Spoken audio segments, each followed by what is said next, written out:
Почитувани, додека власта лицемерно им доставува казни на нивните функционери од по 20 евра, граѓаните за еден собир на бандникарски оган ќе плаќаат казни од по 2000 евра. Лудилото на оваа криминална власт му нема крај. Неуставно пред 3 дена беа уапсени граѓани во село Орман кои присуствувале на традиционален бандникарски оган, а наредниот ден Оливер Спасовски удри по граѓаните на општина Брвеница. Спасовски уапси 15 граѓани и едно свештено лице заради организирање на собир во црква во Брвеница.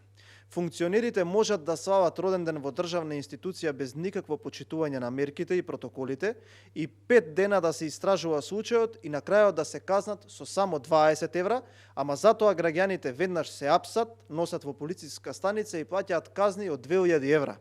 За лудилото уште да биде поголемо, за прославата во Министерството за политички систем, поголемиот дел од казната ќе ја платат граѓаните. Имено, со по 500 евра ќе биде казнето одговорното лице, а со 2000 евра ќе биде казнета институцијата.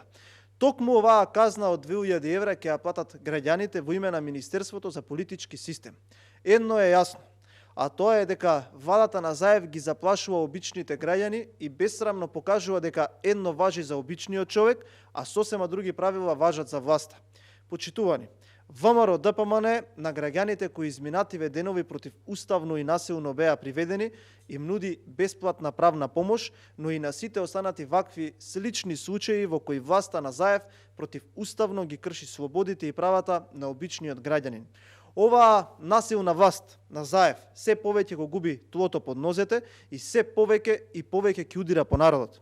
ВМРО ДПМН и граѓаните нема да дозволат оваа власт да продолжи со нејзината тортура и за многу брзо ќе биде покажано местото во политичката историја. Ви благодарам.